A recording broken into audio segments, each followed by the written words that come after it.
পঢ়া শুনা বাদ দিয়াৰ পাছৰে পৰা বহুত দিন ধৰি বেকাৰ পৰি থাকিলোঁ। এতিয়া কিবাকে ভগৱানে মানে চকু মেলি চালে, ফাইনেলি এটা মই চাকৰি জইন কৰিলোঁ। আৰু ইমান সহজতেনো মই চাকৰি কেনেকৈ পালোঁ আপোনালোককো মানে সকলোখিনি সবিশেষ জনাই আছোঁ দেই।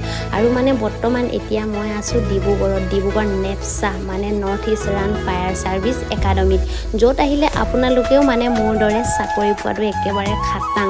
ইয়াত ট্ৰেইনিং কৰিলে আপোনালোকে অকল ফায়াৰ ছাৰ্ভিচ নহয়, এই একাডেমীত পঢ়াৰ লগে লগে বা ট্ৰেইনিং কৰাৰ লগে লগে আপোনালোকে ফায়াৰ ছাৰ্ভিচ বা আৰ্মি, পুলিচ যিকোনো চাকৰি লাভ কৰিব পাৰিব। ইয়াত এডমিশ্যন ল'বলৈ হ'লে আপোনালোকে বেছি পঢ়াৰ প্ৰয়োজন নাই, মাত্ৰ 10 বা 12 পাছ কৰিলেই হ'ব। আৰু ইয়াত এবছৰীয়া কোৰ্চৰ পৰা 3 বছৰীয়া কোৰ্চলৈকে এভেইলেবল আছে। আৰু কোৱালিফিকেশ্যনৰ কথাটো আপোনালোকক যিহেতু ক'লোৱে, 10 বা 12 পাছ কৰিলে ইয়াত এবছৰীয়া বা 3 বছৰীয়া কোৰ্চটো সহজতে কৰিব পাৰিব। আৰু যিহেতু এতিয়া মই ইয়াত আহিছোঁ আৰু মই দেখাত মানে বইজ কেণ্ডিডেট আৰু গাৰ্লছ কেণ্ডিডেট খুব ধুনীয়াকৈ পঢ়া শুনা কৰিছে। আৰু এতিয়া ইয়াত ট্ৰেইনিং কৰাসকলে মানে দেখাব যে ইয়াত জুই লাগিলে মানে কেনেকৈ নুমুৱাব পাৰি। আৰু এইফালে চাওক ডাঙৰ টিং এটা লৈ লৈছে, তাত এতিয়া তেল ঢালি দিছে। যিহেতু মানে আমাৰ ঘৰত বা আপোনালোকৰ ঘৰত যদি কেনেবাকৈ জুই লাগে মানে আমি জুই নুমুৱাটো দূৰৰে কথা, ওচৰলৈ যাবলৈ কাৰণে ভয় লাগে ন।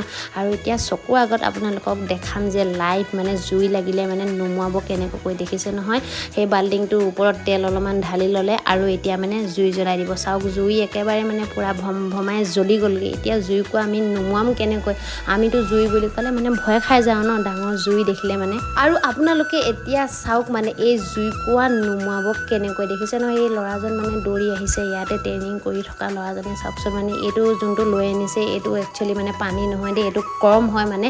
আৰু তেলৰ ওপৰত যদি জুই লাগে সেইটো মানে পানীয়েদি নহয়, এই ক্ৰমেদি নুমালে মানে সহজতে নুমাই যায়। চাওক একদম ইমান ইজিকৈ মানে নুমাই গ'ল। আমাৰ ঘৰত যদি মানে তেলৰ ওপৰত যদি জুই লাগি যায়, আমাৰ ঘৰতনো ক'ত ক্ৰম থাকিব ন, তো পানীয়েদিও মানে জুই নুমাব পৰা যায়। তাই প্ৰক্ৰিয়াটো কিন্তু মানে অলপমান বেলেগ। আৰু ইমান সহজতে মানে জুইকোৱা নুমাই গ'লগৈ ন। আমিতো জুই দেখিলে মানে ডাঙৰ জুই দেখিলে পলাওঁ, কিন্তু মানে ইয়াত দেখিছে নহয় ফায়াৰ ফাইটে মানে জুই একেবাৰে খেদি লৈ গ'লগৈ। আৰু লগতে ঘৰৰ ওপৰত জুই লাগিলে কেনেকৈ নুমাব, এতিয়া দেখিছে নহয় মানে জখলাডাল লগাই ল'লে আৰু জখলাডালৰ ওপৰত উঠি গৈছে। মানে যদি কেনেবাকৈ এডজাষ্ট কৰিবলগীয়া হয়, এয়া দেখিছে নহয় এনেকৈ যদি লগাই লয় তেতিয়াহ'লে মানে পৰি চৰি নাযায় আৰু তলত। এতিয়া আপোনালোকক প্ৰেক্টিকেলবিলাক সকলোবিলাক দেখুওৱা হ'ল। এতিয়া যাওঁ মানে ভিতৰলৈ। আৰু এতিয়া আপোনালোকে চাব পাৰে ইয়াত ক'ত ক'ত প্লেচমেণ্ট হৈছে, মানে পোষ্টাৰ লগাই থোৱা আছে। অইল ইণ্ডিয়াত চাকৰি পাইছে, দুলীয়াজানত পাইছে, তো চবৰে পোষ্টাৰবিলাক আপোনালোকক মানে অকণমান দেখাই দিবলৈ বিচাৰিছোঁ দেই। এইফালে চাওকচোন মানে চাৰিওফালে মানে পোষ্টাৰ লাগি আছে। ইয়াতে যিমানবিলাক পোষ্টাৰ লাগি আছে মানে ইয়াতে ট্ৰেইনিং কৰি সকলোৱে মানে চাকৰি পাইছে। তো আপোনালোকক এবাৰ ভালকৈ দেখাই দিছোঁ চাওকচোন মানে।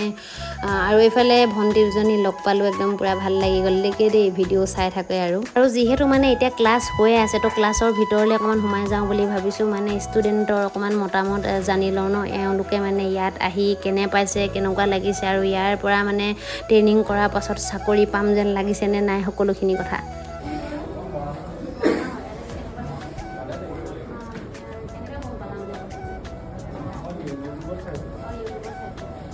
আৰু অকণমান চিনা পৰিচয় হ'লোঁ, ক'ৰ কেনেকৈ বহুত দূৰৰ পৰা আহিছে। আৰু কিছুমানেতো ভিডিঅ' চাই পিনেও আহিছে। আৰু যদি আপোনালোকে মোৰ ভিডিঅ' চাই আছে তেতিয়াহ'লে আপোনালোকে আহিব পাৰে, দেৰি নকৰিব। আৰু এইফালে মেমৰ লগতো চিনাকি কৰি দিছোঁ। এওঁৰ মানে ইয়াতে তেওঁ ট্ৰেইনিং কৰি যোৱা হয়, আৰু এওঁলোকক এতিয়া ধুনীয়াকৈ মানে পঢ়াই আছে, ক্লাছ কৰি থকা হৈছে। আৰু এতিয়া আপোনালোকক চিনাকি কৰি দিওঁ, এইফালে ৰশ্মি গোহাঁই, দেখিছে নহয় মানে মোৰ লগৰে হয়। তাই ইয়াত 1.5 বছৰৰ পৰা কৰি আছে। তো তাইক মানে সুধিম যে কেনেকুৱা লাগিছে মানে ইয়াত থাকি, তাই আৰু ইয়াত ট্ৰেইনিং কৰি।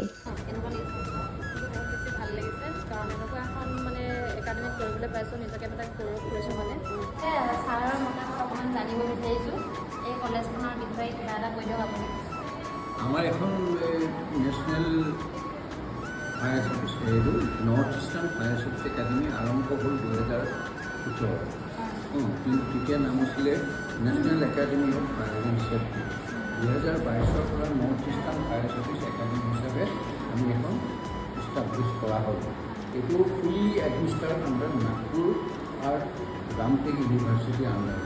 ইয়াত প্ৰশিক্ষণ কৰি এইটো এডুকেশ্যন কাউণ্টাৰ নিচিনা ইয়াত হৈছে, কিন্তু ইয়াৰ পৰীক্ষা বাকী চাৰ্টিফিকেট ইত্যাদি সকলো নাগপুৰৰ পৰা।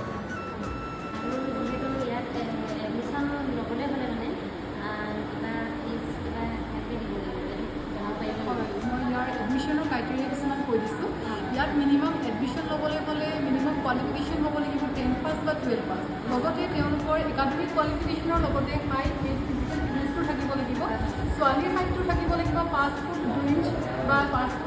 সৰু হ'ব, লগত ল'ৰাৰ হাইট থাকিব লাগিব 5 ফুট 3 ইঞ্চ বা 5 ফুট 3 ইঞ্চৰ ওপৰত। হাইটৰ একৰ্ডিং তেওঁলোকৰ ৱেইট থাকিব লাগিব, যেনেকৈ ছোৱালীৰ হাইট যদি 5 ফুট 1.5 ইঞ্চৰ ওপৰত আছে তেনেহ'লে 50 কেজিৰ ওপৰত ছোৱালীৰ হাইটটো থাকিব লাগিব, ফিজিকেলি ষ্ট্ৰং হ'ব লাগিব।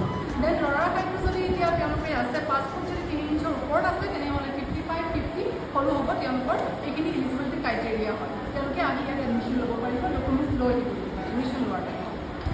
আৰু এতিয়াতো সকলোখিনি মই বুজাই দিলোঁ, আপোনালোকে দেৰি নকৰিব। যদিহে আপোনালোকে 10 পাছ বা 12 পাছ কৰি ঘৰতে বহি আছে, যদি চাকৰি এটা কৰোঁ বুলি ভাবিছে, তেতিয়াহ'লে মই স্ক্ৰীণত দিয়া নাম্বাৰত আপোনালোকে কণ্টেক্ট কৰক আৰু মানে ইয়াত এডমিশ্যন লৈ লওক। আৰু ইয়াত আহি খুবেই বেছিকৈ ভাল লাগিলে। এইফালে চাওক মানে মৰম অকণমান যাচিছে, ইমান ধুনীয়া ধুনীয়া মানে এখন এফালে মানে শ্বল এখন দেখিছে, খুব বেছিকৈ ভাল লাগিছে। আৰু এটা কথা আপোনালোকক কৈ দিছোঁ, মানে এইফালে যে যোনজন মেইন ছাৰজন হয়, এই ছাৰজনৰ মানে বয়স 80+ হয়তো, তেখেত মানে বহুত ষ্ট্ৰং হৈ আছে, তো বহুত ভাল লাগিলে। আৰু এইফালে আমাৰ দাদাকো মানে এখন ধুনীয়া মানে এখন মাফলা দিলে, ভাল লাগিলে। আৰু এইফালে মোৰ লগৰজনী ধুনীয়াকৈ হাঁহি চাই আছে। তো আপোনালোকে দেৰি নকৰিব, যদিহে মানে এটা চাকৰি কৰোঁ বুলি ভাবিছে একদম সহজতে, তেতিয়াহ'লে স্ক্ৰীণত দিয়া নাম্বাৰত কণ্টেক্ট কৰক। আৰু এতিয়া আমি যাওঁগৈ আৰু ন, তো এই চাকৰিটোৰ কাৰণে ময়ো প্ৰিপেৰেশ্যন কৰিব লাগিব। তো টাটা, বাই বাই, নেক্সট ভিডিঅ'ত লগ পাই আছোঁ।